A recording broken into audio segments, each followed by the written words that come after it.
Buenas noches. Nos acercamos al final de las lecturas del compendio de lecciones de ética. En las clases subsiguientes vamos a utilizar otros materiales que de hecho están en la plataforma, pero el día de hoy vamos a cerrar esta serie de lecturas con el tema del código ético profesional. Es donde se concreta mucha de la teoría que hemos estado estudiando en semanas atrás. En primer lugar, debemos decir que el antecedente más antiguo que conocemos de un código ético profesional es el juramento hipocrático, llamado así en honor de Hipócrates, quien era un griego que nació en la isla de Kos en el año 460 a.C. y ejercía la medicina. Él, junto con Galeno, otro griego, es considerado uno de los padres de la medicina occidental. Este es un grabado de Paul Rubens del año 1638, representando un busto de Hipócrates. Volviendo al juramento llamado en honor de él, era un compromiso que él creía que cualquier persona que fuera a ejercer la medicina debía comprometerse, asumir una serie de compromisos de orden ético para poder ejercer esta profesión. El juramento hipocrático fue cambiando y siendo revisado con el pasar de los siglos y los años. Y tenemos, por ejemplo, este juramento de la Asociación Médica Mundial. Esta es una versión del año 2017. No es igual al juramento hipocrático, que de hecho es mucho más extenso e incluso tiene alusiones a los dioses, pero nos da una idea de cuál era el tipo de compromisos que se asumían al ejercer la profesión de la medicina. Podemos ver, por ejemplo, velar ante todo por la salud y el bienestar de mis pacientes, respetar la autonomía y la dignidad de mis pacientes, o al final, no emplear mis conocimientos médicos para violar los derechos humanos y las libertades ciudadanas, ni siquiera bajo amenaza. Bueno, hoy en día, no en todos los países se exige que los médicos hagan un tipo de juramento como este, pero sí es un hecho que existe en cada país un código ético que se le enseña que debe respetar al ejercer la medicina. ¿Qué es un código ético? Bueno, esta definición dice así: es un sistema de principios, normas, reglas, deberes, obligaciones y derechos, establecidos con el propósito general de orientar la conducta moral profesional de los miembros integrantes del gremio o asociación. Durante gran parte del curso, nosotros estuvimos viendo la ética desde una perspectiva más personal. Es decir, el individuo se apropiaba de una serie de propuestas morales, de normas, las hacía propias, las internalizaba y procuraba vivir de acuerdo a ese sistema de creencias, de acuerdo a esos valores que internalizaba. El código ético, en cambio, ve la ética desde una perspectiva social. Y por ejemplo, en esta definición nosotros encontramos que este sistema, esta sistematización de principios, de normas, de reglas y deberes, guían al profesional en cómo debe comportarse en un conglomerado. Está dirigido el código a un grupo de profesionales, que todos están adoptando esas reglas, esas normas, esos principios. Sigue diciendo la definición: regulando su actividad profesional e incluso la privada en beneficio de aquellos con los cuales actúa, colegas, clientes, beneficiarios de sus servicios, y de la sociedad entera donde la profesión es ejercida. Vean qué interesante que el código ético profesional no solo tiene que ver con la profesión como tal o el trabajo que ejerce alguien, sino que tiene implicaciones incluso en la vida privada de un profesional. ¿Por qué? Porque lo que él haga en su vida privada, dependiendo de la profesión que tenga, podría tener repercusiones en el trabajo que realiza. Y voy a poner un ejemplo. El pastorado, un líder espiritual de una iglesia. Hay una serie de normas, principios que él debe respetar al ejercer como pastor, pero lo que él haga en su vida privada de alguna manera afecta e incide en el ejercicio de su actividad profesional como pastor. Y podríamos mencionar otros ejemplos más en donde lo que una persona haga en su ámbito privado podría tener repercusiones en su trabajo también. Muy bien, de manera que el código ético tiene una dimensión social amplia. Primero, porque tiene que ver con un grupo de personas que asume un compromiso.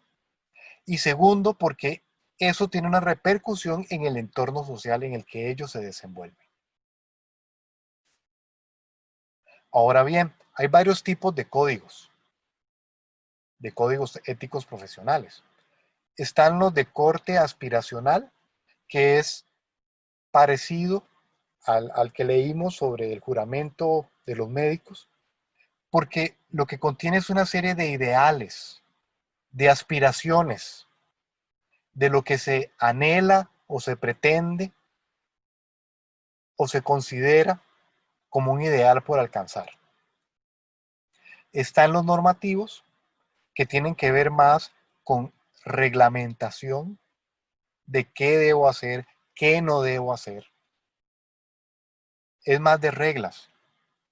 El corporativo, que está más inclinado a referirse a los derechos y beneficios de los miembros de un gremio o de una asociación. Tiene que ver con cómo salvaguardar los derechos de ellos, de cómo protegerse, de cómo apoyarse entre sí. Y están otros que ponen un énfasis muy marcado en lo social, es decir, el compromiso o el impacto social de esa profesión en su entorno. Es raro que un código sea exclusivo de alguno de estos tipos. Por lo general, hay una mezcla de estos elementos en cada código, pero siempre hay un énfasis en alguno de ellos. Ahora bien, ¿cómo se puede crear un código ético? ¿Cómo es que llega a existir? Bueno, en primer lugar está la elaboración. Y para ello es necesario reunir un grupo de profesionales. En primer lugar, de la disciplina que se pretende codificar.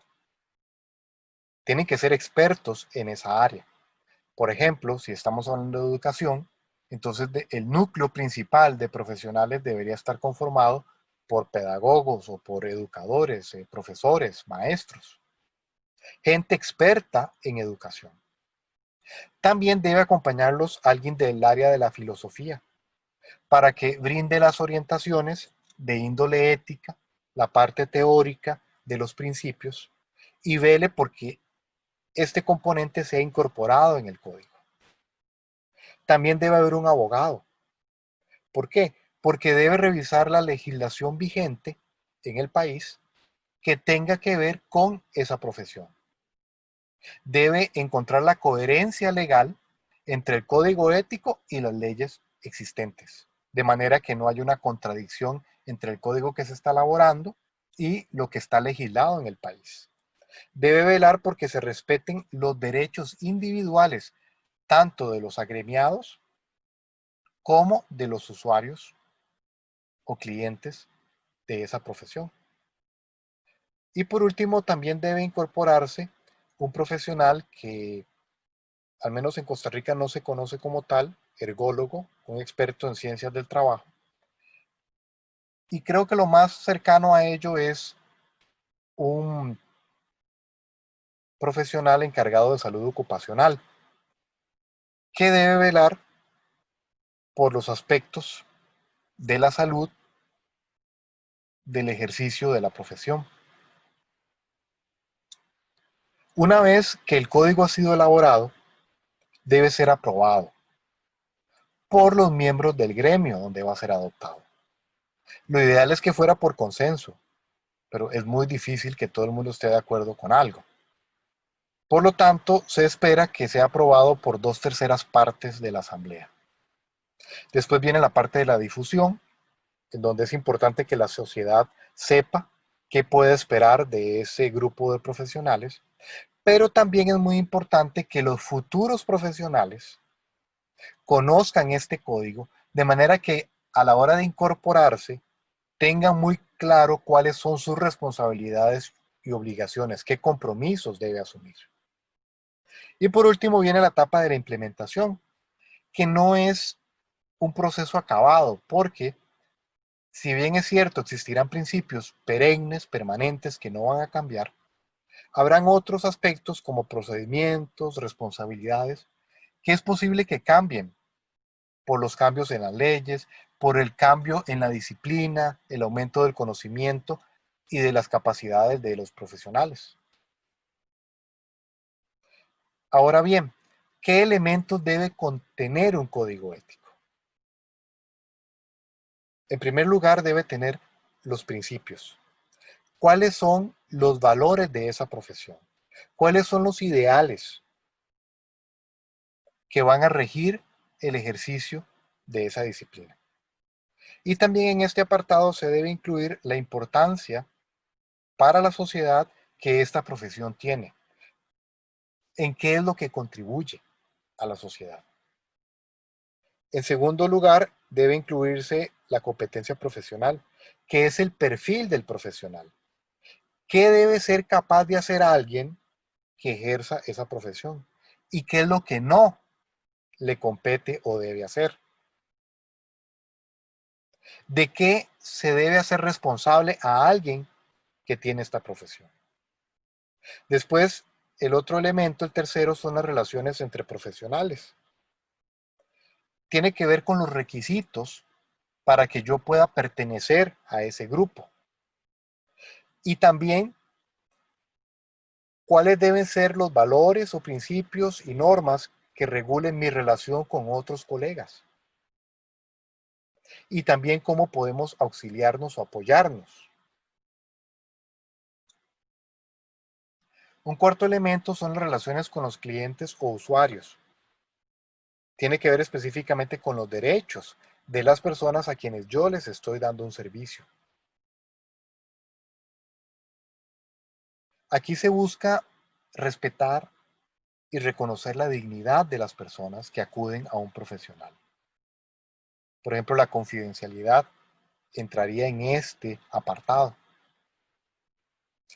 El quinto componente tiene que ver con las relaciones con la sociedad y el medio ambiente. Ya hemos hablado de la importancia de subrayar cómo debe ser el comportamiento de un profesional en su entorno y también cómo impacta o incide en el medio ambiente.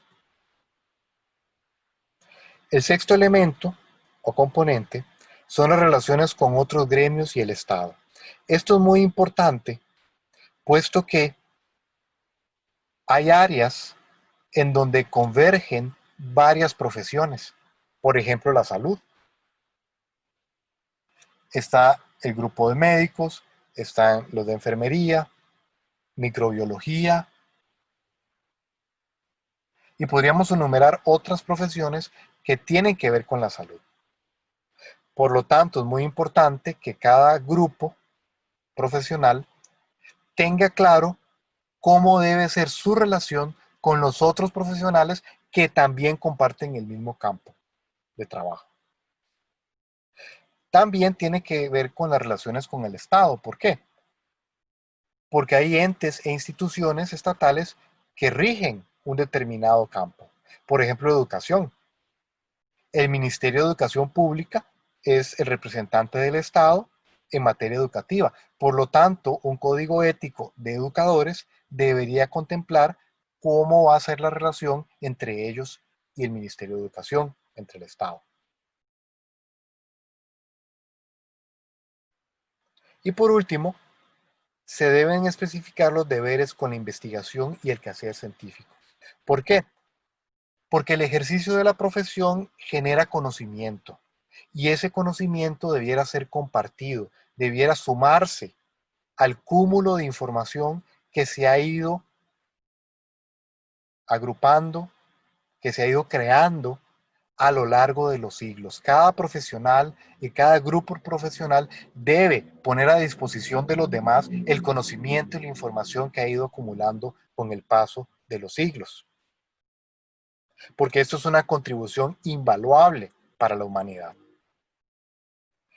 Muy bien, estamos entonces terminando esta parte del código ético profesional y en clases subsiguientes vamos a ver ejemplos de estos códigos, pero específicamente aplicados al área educativa.